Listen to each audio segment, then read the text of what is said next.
I can't believe it's actually been a year. So we got a lot done, and we lost a lot of people, and we still don't have insurance. And we still have one more dumpster to go, and there's still a lot of work, but it's been good. People are coming and going. It's been a good year for the most part. We lost a couple of cats. Literally like cats, not just like my dogs, but actual cats. Dew, the cat, one of my favorite orange cats, passed away. Boots ran away. Worm is with us no longer, but we still remember. It's been nice, hard work. First impression was Jones's face when she saw a community room, which was her playroom, and a stage. And as Langston has gotten older, now his little legs start running towards the playroom and grabbing your hand, and it's too much fun. I think more than just like a particular story about Big Sugar is just the fact that, I mean, it was almost like the whole thing has just been a gigantic case study in how people relate to each other, and what happens when you get a bunch of independent over 30-year-olds or 30-year-oldish people who have been kind of doing their own thing the way they want to do it in San Francisco, and then put them all together in a confined area in a new place and see how they all function. I mean, it's been a sociological survey, no doubt, you know, to see how people interact. It was a challenging living experience, most definitely. It was incredibly interesting, filled with pressure. Seems like there's a little optimism in the air right now. A little sense of optimism that I was maybe picking up on, because sometimes change is good. space and shifting of individuals. You know, I say the air is a little nicer since I've been gone when I come back. I don't know if it's because I'm not here all the time or if it's because things have genuinely changed. But either way, it's good for the energy. I think it's an amazing thing, you know, to have all these people in this place. It's got great energy now, and it's a whole different experience. It's a different type of living. I think the energy now is just beautiful. There was some weird energy in the beginning, but that is, the progress has happened where there's some real community going on. And I just think it's a great thing. Toilet always breaks, I don't know, and people in the house are okay with that. So they work around the broken toilet, and you know, I think pretty much that says it all. People just take it easy. Just, you know, everybody's kind of, you have the space to do your own thing. You can hang out with as many people as you want or as few as you want. You don't have to see anybody. So I think it's amazing how people just find their own way around. You know, the first thing you do when you come here is you get the tour and you realize, damn, it's a lot of space. What are you going to do with all this space? And there was like a really positive vibe. That was the one thing I remember right off the bat. It was really positive, and everybody was cool. I love the Sugar Shack, and I enjoy living here, and I like everybody who lives here, and I think it's going remarkably well considering how many people live in this one house. I think it's very cool. Although I must say, I don't think I'll be here that much longer because as a writer, I need to be alone to get my work done. So unfortunately, as much as I enjoy it, I probably won't be long for this house, but I do enjoy it, and I think it's going very well. I moved here because I moved out of everywhere else, and I was always here anyway, so, and I slept here all the time, so I said, well, I'll just stay. You're gonna have to live somewhere, right, in your life, and why would you want to live alone, cast away from everybody and pretending you're happy when, you know, you can hang out with people and learn from them, and because everybody has something to say. I think about 2.5 years ago, I met Domingo and Jacob in the Psychokinetics. I was playing in a rock band, and they were playing after me at a show, and through them I met Mark, and Mark and I ended up recording 3 songs together, and then he moved here a year ago. And during the last year, we kept in touch, and then he invited me down here. I came to visit about a month ago, and decided I wanted to come down and see if I wanted to give LA a try, and come down here to see if I wanted to live. I've always wanted to live in a communal situation, communally, and it always sounded good in like fantasy world, and I didn't really know how it would be living this way really, though. And it is, and I really like it so far. It's. Well, I applied and was accepted to UCLA. Then I have a friend who had moved here a couple years ago, a juggling friend that I know from the juggling club up in Sacramento. She was back in Sacramento from LA, and I told her I was going to UCLA, and she said she'd send an email out to everybody she knows in LA,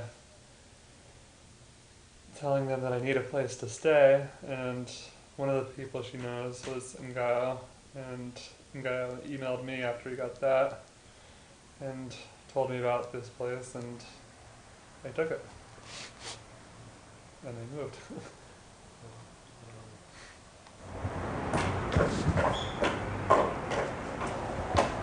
Holy cow.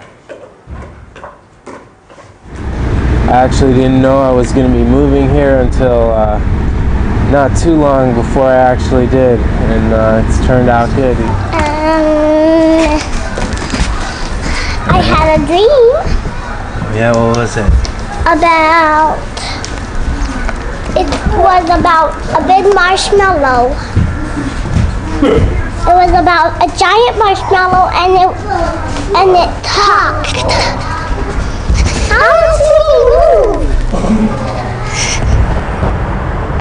think the house is good for the kids, and I think it's good for the adults too. And I think that living with the kids, living with everyone has been it's been nice for them to have so many people that they could just pull on and chill with. Well, I never imagined anybody would drive a plane into a building. Kind of put a damper on the whole second week of living here. You know, someone would fly a plane into a building, right? We were lying in bed. You know, where were you? It's also been good having a support group, you know, although it's been really tough for everybody. I think it's been good that we've all been here together at the same time, because we've all been a support group for each other. LA has given me, you know, I don't know if it's LA or a product of like a series of events before I moved to LA that led to the body slam, but I would say that LA has given me a little bit of a body slam that I think it does for a lot of people. A year of trying to figure out, you know, what you're going to do down here. It's definitely, like every city, it's its own creature. It's funny because I had a friend of mine tell me that, you know, it's going to take you like a year to get adjusted. And I'm like, no way, dude. I'm going to just jump right in it. And it took a year to get to a spot of serenity. I just remember from my experience moving down to LA that like the first year you're just completely lost. You know, it takes like a couple months just driving around to figure out how not to be physically lost. Everybody says it takes about a year for LA to kick your ass. LA kicks your ass for about a year, and then you start getting into a groove. So I moved out here to get into show business. Like so many other people, moved to LA for that reason. And the circumstances of me ending up in this particular house are because I'm friends with Ngayo and Dina from San Francisco, because I used to live there, and Ngayo and I did comedy together for a number of years. So when I decided to come out, I found out they had a room, and I said, I'm on it. And I showed up, and the rest is history. We've come together as a house, as a community, as a vehicle for creation, just really starting to get it rolling now. And so let us all praise creation and think good thoughts for the upcoming year. Shana Tova, Feliz Año Nuevo, Gung Hei Fat Choi. What are we going to say? Today is the first day of the rest of your day. All right. And look at right there. The Scorpion Bar. Yeah. Yeah. We can go there. We can. Well, you can't, but we can. Well, I cook. The cooking's my art, I guess, and I love to cook. And I just got a job tonight as a personal chef in Beverly Hills, which is really cool. And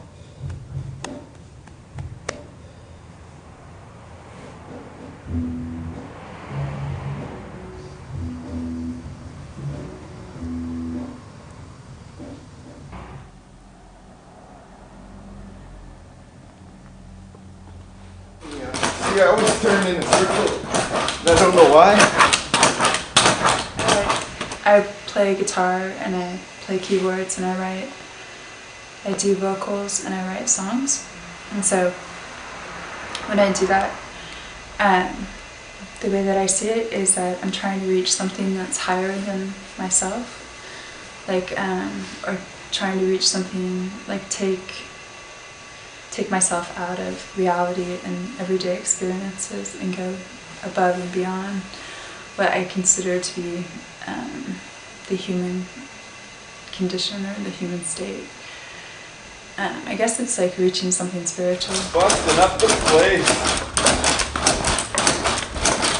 I believe this has never been done anywhere. Juggling is like incredibly important to me. It's like my only hobby that I really have. It helps me relax. It's just a lot of fun. I suppose someday it would be kind of cool if I could do that for a job, but I'm not much of a performer. I just like to juggle.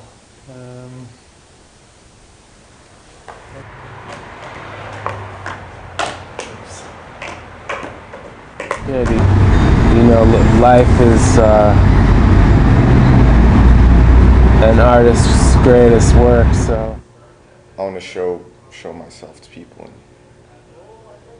show them what I'm thinking, because I bet you it's not anything what they're thinking, you know? And that's all it is. I want to hear something different. It's all about just being different. And I'd like, I don't know, that's what I tried to do. And if people don't enjoy it, that's okay, because I'm really enjoying it.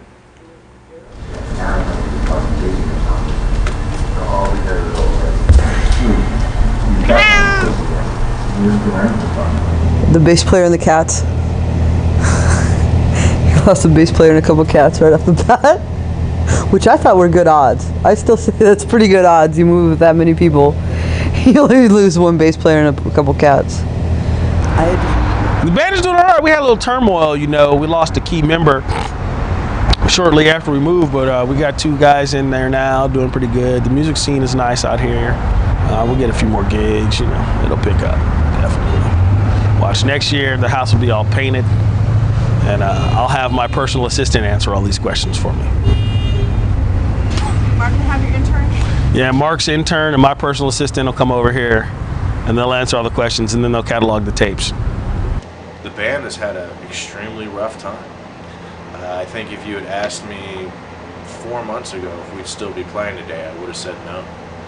But luckily, we're just sort of like all hanging on by our fingernails and scrapping it together, and you know, still playing. We're definitely not at any level that we used to be at, and I think that it's very symbolic that we're playing a Butthole Rock Club every Friday, because that's how we started out. At the Covered Wagon in San Francisco was playing a Butthole Rock Club every, I think it was Wednesdays or Tuesdays back then. You know, doing a weekly, you know, we're starting from scratch, you know. It's sad. I don't think we needed to start from scratch. I think we put ourselves in a position that we had to start from scratch again. But, you know, that's the way things go sometimes. We are regrouping, so to speak, and the gigs that we're playing and all of that.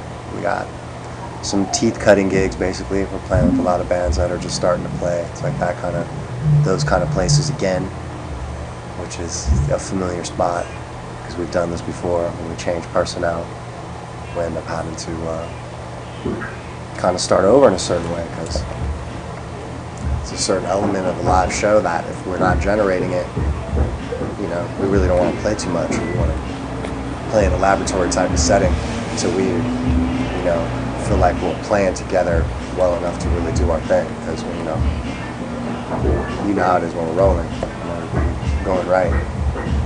It's a dangerous thing. And it's changing constantly, and that's cool, and it's becoming more challenging and exploratory, which is cool. Going, like, rehashing old stuff and then taking it in new directions is really cool. You know, because you get, you know, sometimes locked into the same mindset of playing the same song a certain way, and then you play it with somebody different and you have a whole different slant on it, and it opens up a lot of doors, which is cool. the band, well, you know, I am the new member, official member. So I've pretty much distanced myself from a lot of the politics. But I think, you know, LA is a good make or break type of place, and I think it's always good to have competition, especially in a band. And you know, sometimes it's a few steps back for many steps forward. And then I think about, you know, that's the way Slack Mobb's always been, though, too. I mean, I make the analogy that it's like a hydraulic press. You know, no matter how hard you push, it's still going to be pushed in at the same speed. You can push as hard as you want to or as light as you want to, and like a hydraulic press only goes at one speed. And that's the way it is with the band. I can push as hard as I want, and it's still only going to move at its own pace. We're stripped down right now, which is nice. It's dope when you have to concentrate really hard on things like we have to do now. Sometimes it strips you down. Less equipment, less, you know, less tricks. Things are a little more straight ahead, which is cool. It makes you step back and observe your talent.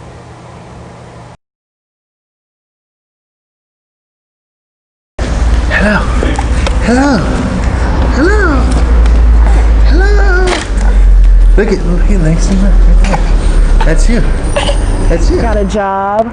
I like it. I get to work with pregnant and parenting teenagers. I'm almost 4, and after that I'm gonna be 5, and then I'm gonna go all the way to kindergarten. That's. Can you say hi?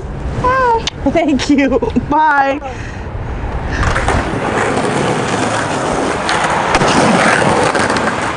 I started skating because my stepbrother had a board and we skated in the basement over winter in Toronto, and I was all younger, like grade 8, so whatever, how old you are in grade 8.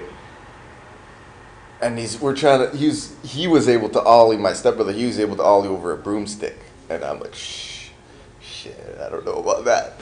So I learned to ollie, like, on my vacation. They stayed there for the Christmas, like, 2 weeks I was there. And I learned to ollie and I was stuck.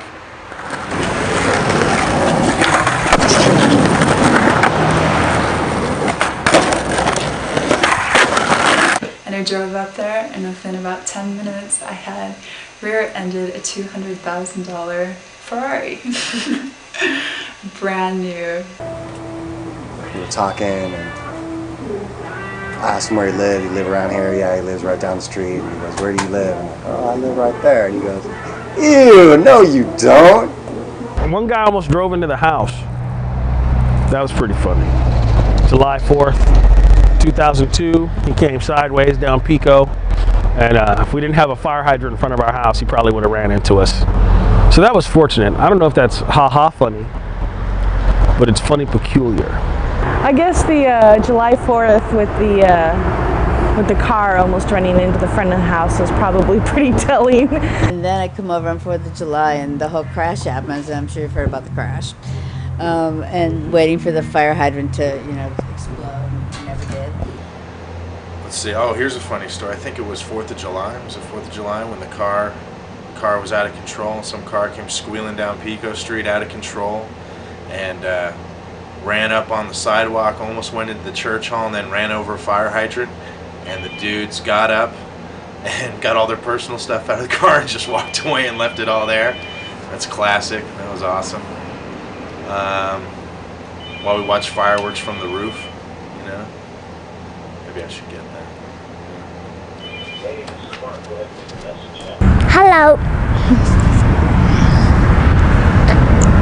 Hey.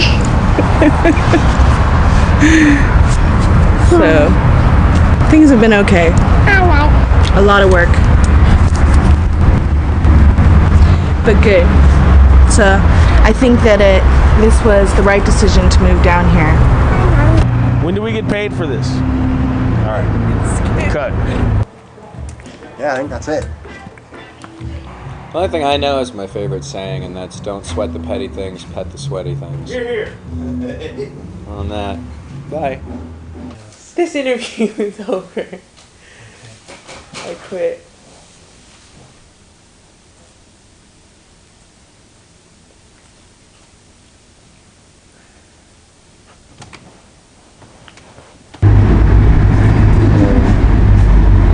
I guess that's it for now.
Dookie stick. Get a dookie stick.